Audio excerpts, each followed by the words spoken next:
Nous pouvons être amenés à faire face à des situations très délicates, des situations qui peuvent nous éprouver jusqu'à nos racines. L'issue de telles épreuves auront pour effet de nous défaire, de nous bouleverser, de nous affecter profondément. C'est ainsi que se présentent les choses, et la plupart d'entre nous savent déjà que les implications d'un tel examen, d'une telle considération, feront que beaucoup de ces choses qui nous sont chères devront être mises de côté. Supposons par exemple que toutes nos activités chrétiennes extérieures cessent, que les réunions, le service et tout ce qui relève de ces activités chrétiennes diverses prennent fin, et que nous soyons limités à ce qui est personnel et intérieur. Il est possible que nous soyons amenés là où plus rien ne subsiste, rien excepté Dieu lui-même. Nous serons alors engagés dans une relation avec le Seigneur seul, mais à part cela, nous ne pourrons rien faire d'autre. Tout semble avoir pris fin. Il se peut même que nous soyons coupés de toute communion avec le peuple de Dieu et que tout ce qui était du Seigneur soit rendu à néant. Une telle situation est tout à fait possible car c'est en fait ce qui se passe déjà dans beaucoup d'endroits. Nous serons alors dans une situation qui nous éprouvera jusqu'à nos limites. Maintenant, frères et sœurs, la seule chose qui nous préservera d'une telle situation, d'une telle fournaise, ce qui nous sauvera, c'est la réalité de la vision du dessein éternel de Dieu. Que fait Dieu? Quel est le but vers lequel Dieu œuvre? À moins que vous et moi ne soyons capables de répondre à ces questions par la révélation de l'Esprit Saint, nous serons perdus et paralysés, nous serons anéantis. De surcroît, et pour des raisons pratiques, nous devons connaître et voir très clairement ces lois et ces principes que Dieu a préordonnés et ordonnancés, par lesquels il accomplit son œuvre en vue d'atteindre son but. Enfin, si nous aspirons à être vraiment conséquents vers le Seigneur, si nous désirons avoir un témoignage et être utiles envers les autres, nous devons savoir avec une pleine certitude pourquoi et comment certaines choses s'opposent à la pensée divine.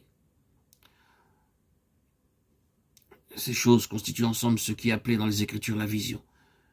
Et là où elles font défaut, là où il n'y a pas de vision, le peuple de Dieu court à sa perte. La vision se résout à la dynamique de la vie. C'est ce qui nous encourage à continuer. Elle est la force de nos cœurs. Cela nous est donné en exemple dans la vie des prophètes. Prenons Jérémie comme exemple. De son propre point de vue, Jérémie devait faire face à une situation désespérée. Son ministère était un véritable échec pour lui. Nous savons ce qui s'est passé de nombreuses années plus tard. Et nous savons aussi que des générations sont entrées dans la valeur de ce qu'il avait annoncé. Mais de son vivant et pour lui, personnellement, son ministère lui parut vain. Il le savait. Nous le voyons parfois se tourner vers le Seigneur et s'en prendre à lui. À un moment donné, il déclare à l'Éternel l'avoir trompé et placé dans un piège en l'appelant au ministère prophétique en réalisant que son service était voué à l'échec et c'est bien ce qui se passa de son vivant. À un autre moment, il s'écria qu'il voulait s'enfuir de la situation dans laquelle il se trouvait, qu'il voulait s'éloigner de tout vers un lieu désert, loin des hommes et loin de tout. Si seulement il avait pu fuir loin de sa situation et des hommes de cette chose qui semblait auparavant être pour lui une situation privilégiée, mais maintenant il pense s'enfuir. Pourquoi? Parce qu'il lui semble que la situation présente est désespérée, parce que la réception des choses spirituelles est si lente, parce qu'il lui semble qu'il n'y a aucune progression spirituelle et beaucoup d'autres choses encore.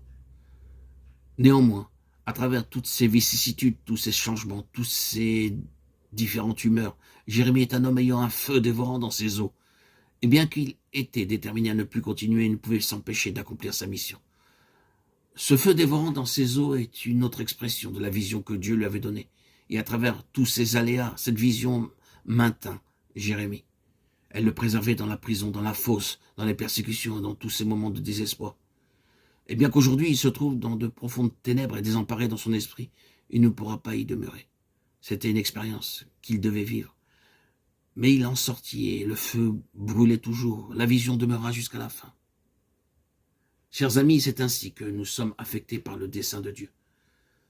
C'est une chose qui se situe bien au-dessus des circonstances environnantes, bien plus profonde que nos affections, nos émotions et nos expériences émotives.